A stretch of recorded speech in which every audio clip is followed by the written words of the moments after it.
Hey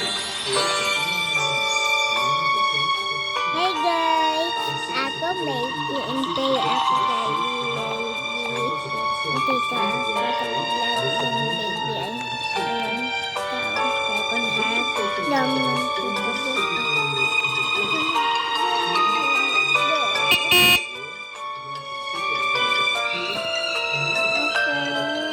Di ako laki din yung iba tao.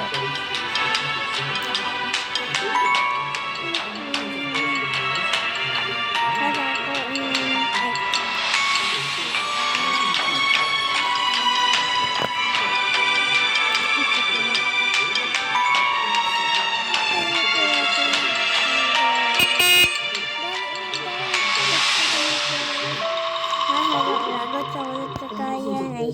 Around the Cape at the bottom of Africa, an expensive and time-consuming venture.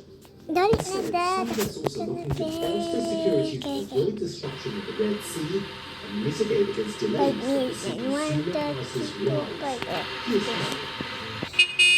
Recent attacks on commercial vessels a few years away have been launched by the Houthis are using positions next to the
resulting in higher prices for businesses.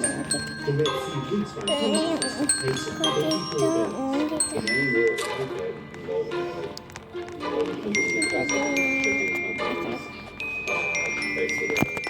Bili mo daw ako, bili duyan. Ano na to, ano to? Ano to?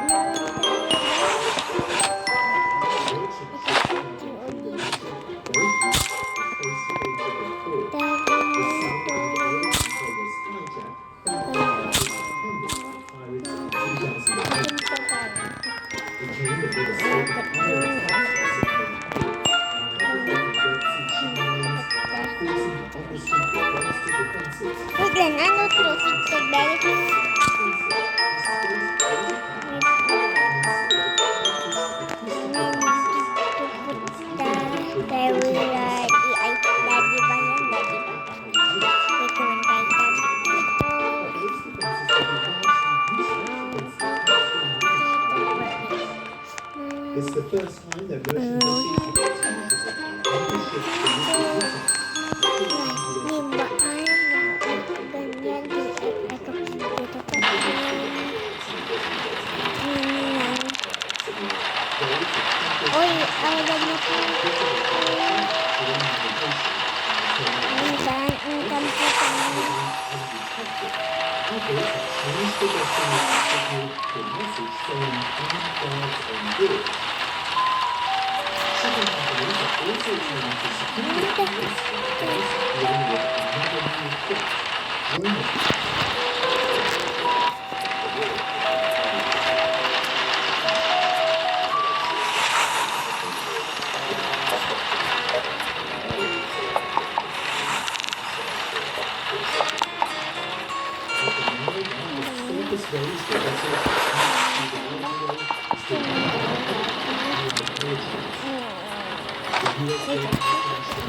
Ayan na.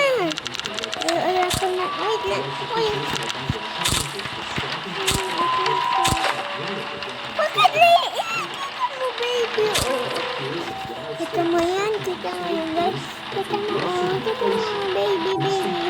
Maandag pa mamalik ko na kainin. Ay, takot. Gulag ako. Huwag na yun, dito ako.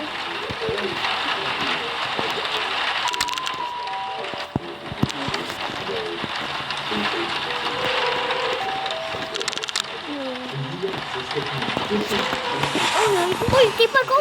Uy.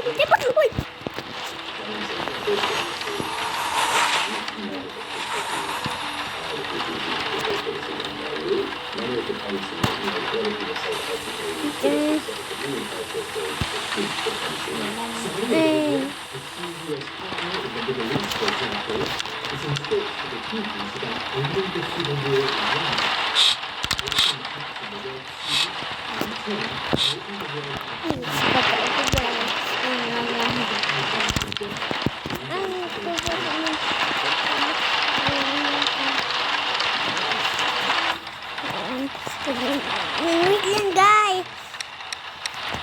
Mamaleng ng pagkakot. Kung nakikita.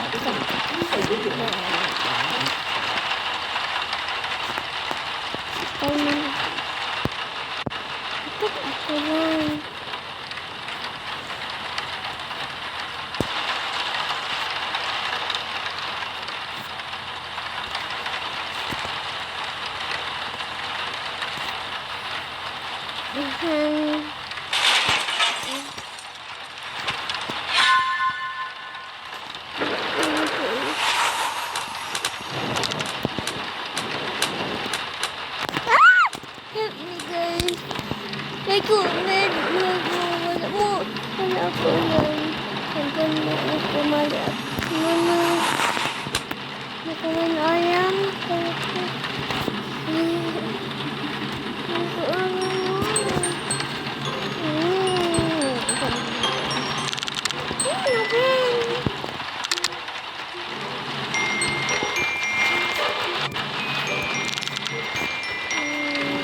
Because of this, the Royals would be given a higher proportion of representation in the new state governments. with 26 individuals from the North Wing taking part in the election of the Presidential Council alongside 17 semi-nominal candidates.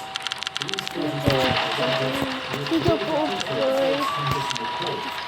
Beneath them, a provisional cabinet with 150 members, with 150 members from the North and 111 from the South, was established to carry out lawmaking until proper elections Or we could could occur. take a North look London's larger population, Ay, combined with the fact that South London was transitioning into the political and economic system of North London, inevitably made some consumers happy in this transition. Darcy was only a matter of time before the 7 million people Yay! and very discontent with this new state of affairs. Despite the United States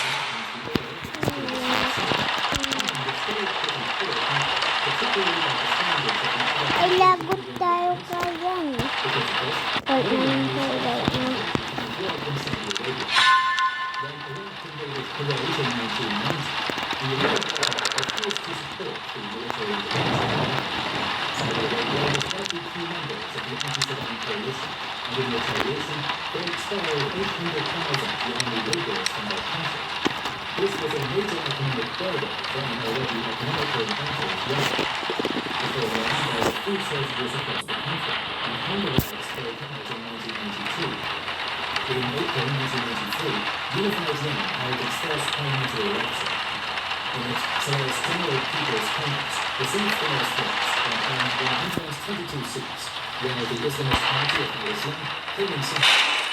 Meanwhile, the United Socialist Party, the former ruling party of South Yemen, trailed behind as a distant third, winning only 56 seats. Although these three parties declared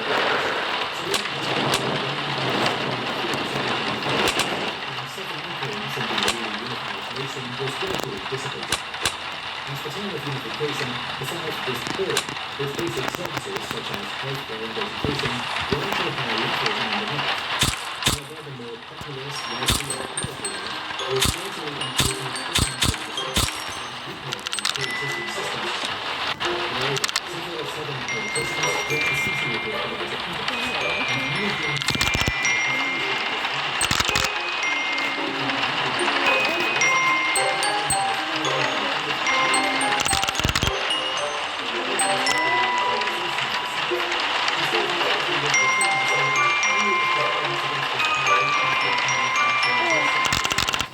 Ay, dapat lang. William. Ate, pagkakaroon. Pwede na pagkakaroon. Ano pa ba?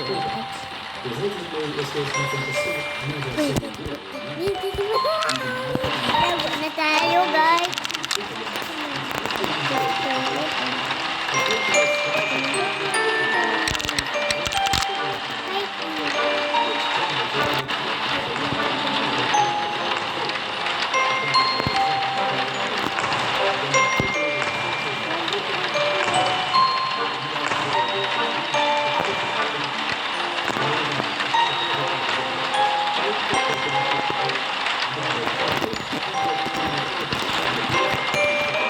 The South was founded by officials descending from the unified United States and declaring the independent Republic of Yemen without any elected president. However, on May 24th, the northern arm captured Raqqa, an important city on the way to Yemen's southern oil fields. Both sides targeted the oil installations of the other, inflicting dire damage to Yemen's economy, but would enhance the nation's Kita mo, guys? Kita mo din? Ganyan lang ako. Tawa ko tayo. O ganyan lang. Ganyan tayo. Kita mo, guys.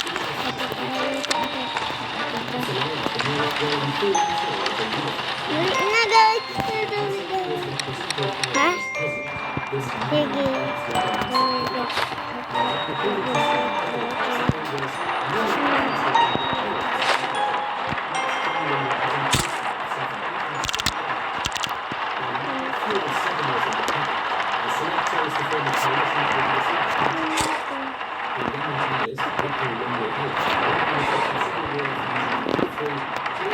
The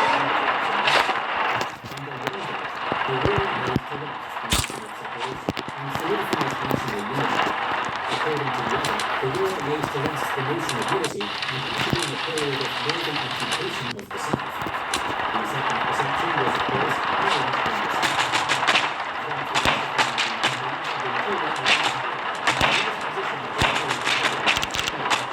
Without needing to share this power with the South, he began to rule with the South, placing his family members and allies in key positions in government. Many members of this South family took positions in national security. When Soleil was finally deposed, the ruling experts estimated that Lagot.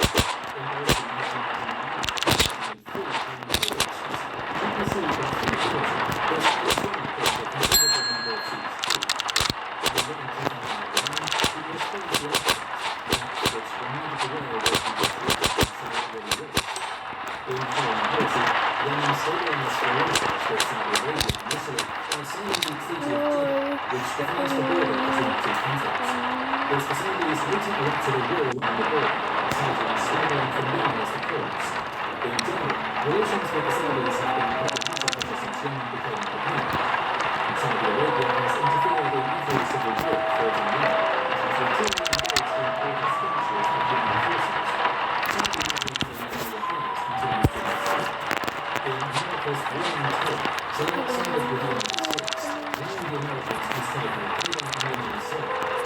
However, it was claimed that Salah was simultaneously helping and making work from the target in Yemen. As usual, the Yemeni strongman was trying to manipulate the complicated situation in his favor, first condemned by both sides of the conflict. There's one way to suggest that he was quite good at this kind of political maneuver. However, such things don't last forever. Kenapa? Ikas bahan kalau aku menutup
The American invasion of Iraq and the rise of anti-American sentiments in Yemen, along with the rest of the world, as well as support of the United States, were some of the factors that led to the radicalization of this revivalist Houthi movement. Across schools, the same slogan was repeated time and again. Death to Israel, curse upon the Jews, victory to Islam. Salah saw this growing movement as a popular regime, and in 2004, hundreds of Houthi supporters were arrested. After this, Salah ordered the arrest of Hussein himself. However, Hussein evaded capture and was found guilty of even though Hussein al-Houthi was killed his death gave the Saudi movement a larger figure and eventually enslaved the Houthis. Al-Houthis had energy wars in the stronghold of Sana'a. After this, the government declared victory, despite the fact that the rebellion was far from being defeated. The second round fighting took place in the spring of 2005, with Hussein's father, leading the rebels. Again, Salah declared victory without actually achieving. He also amnestied some arrested members of the Houthi movement, leaving the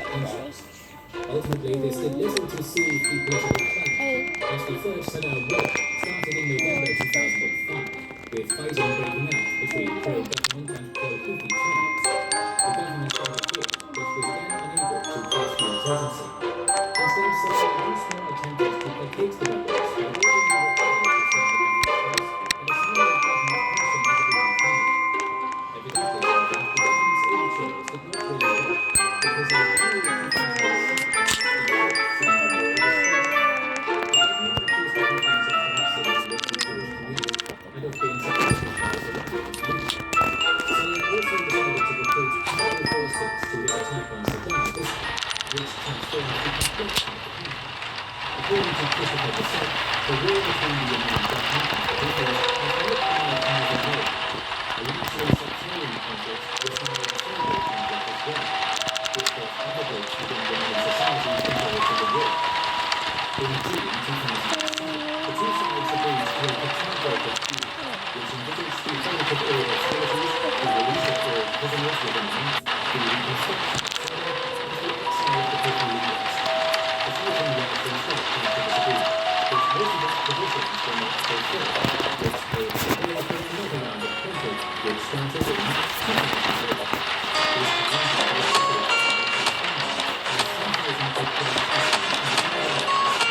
separated by the and 10,000 people inconclusive once again, and in July 2008, Saleh unilaterally declared a ceasefire. The Senate found one thing that the Houthis in August 2009, shortly after the invasion of Iran, and the Houthis had kidnapped international aid workers. Saleh launched Operation Scorched Earth in August 2009, with the intention of defeating the Houthi insurgency once and for all.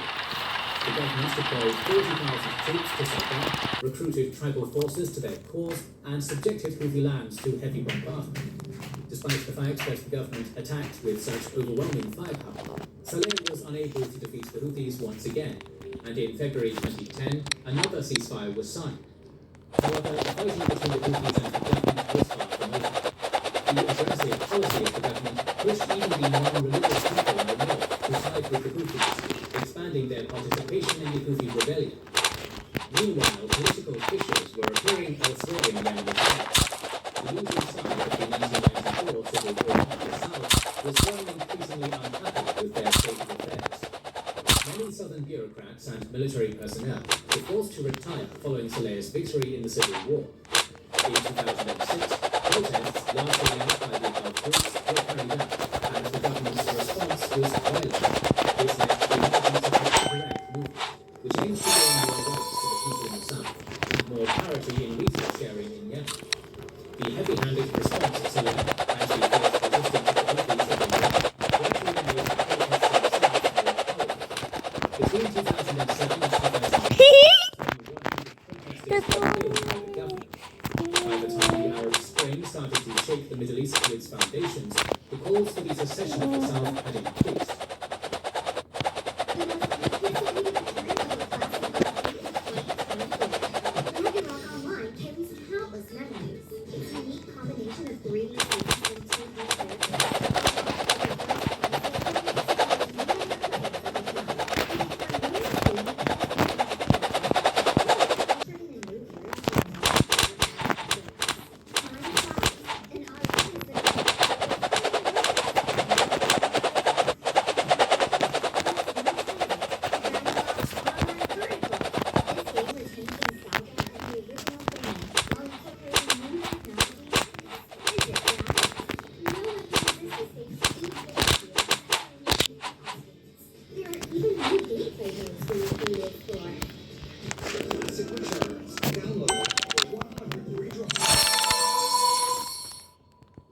By late 2010, when protests erupted in Tunisia and Egypt, discontent with Saleh's rule reached a boiling point as the Yemeni people grew fed up with his corruption, cronyism, the very poor economic situation in the country, and lack of representation of many Yemenis. All this made the arrival of the Arab Spring to Yemen inevitable. In January 2011, protests erupted in Sana'a, later spreading to Aden and Taiz. Initially, the protesters demanded government reform, but the violent suppression of the protests by the government and the victory of the revolution in Egypt changed the situation. Now, the broad protest coalition, which comprised the urban classes, marginalized southerners, Houthis, Shafis, and youths from different groups, were demanding the resignation of Saleh and a complete transformation of Yemen. The brutal crackdown on protests prompted new groups, including several major powers, to join demonstrations. Understanding the gravity of the situation, Saleh called for a national unity government and the opposition was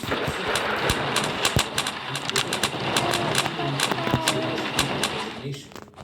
Despite the mounting pressure, Saleh continued to insist on remaining in power. On March 18, 45 protesters were killed in Sana'a. Things were spiraling out of control, and Saleh declared a state of emergency. He was trying to manipulate and deceive his way out of the crisis. As this time, the coalition against him was much bigger, while his base was crumbling. On May 23rd, the Hashid tribe joined the opposition, and its armed supporters clashed with the army of Sana'a. Both sides began shelling each other, which was the first signal of yet another civil war in Yemen. Although the belligerents eventually signed a truce, Saleh made another mistake a few days later. On May 29th, he ordered the army to restore control over the central square of camps, which was taken over by peaceful protesters. Dozens of protesters were killed. In early June, more protesters, now armed, fought back. Consequently, street battles broke out in camps. By June 7th, the government forces were pushed out of position. The government chose violence against the people of Yemen, and violence was the response of the people.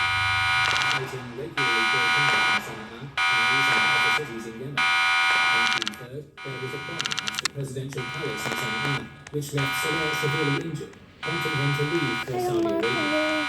The violence would not stop in his absence. According to Human Rights Watch, by October 2011, at least 225 people were confirmed dead since the start of the Yemeni revolution. Saleh would return to Yemen in September, but when even his staunch Saudi allies the Houthis advised him to leave, he finally agreed to sign the agreement proposed by the Gulf Cooperation Council. Saleh transferred his authority to Vice President Abdurrahman Mansur Hadi in exchange for legal immunity for him and his family. After 32 years in power, Ali Abdullah Saleh was finally ousted. Hadi was elected president in February 2012 in an election without an alternative for a 2-year transition period. The unity government was evenly divided between the GPC and the opposition coalition joint leading parties. Despite this, Yemen was far from restoring stability. In 2013, the National Dialogue Conference, headed by President Hadi and representatives of all major political forces in the country, was established with the goal of offering a program to solve a wide range of problems in Yemen. However, the lack of public trust in Hadi, who has long been Saleh's president,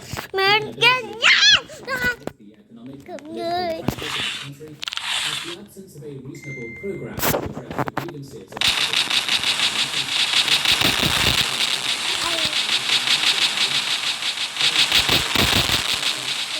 measures to sabotage the government as well, which included damaging the vital infrastructure of the country, such as the water and power supply.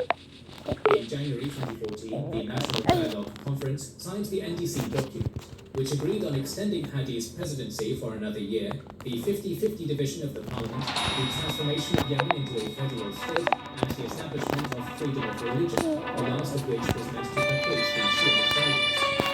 However, this document was not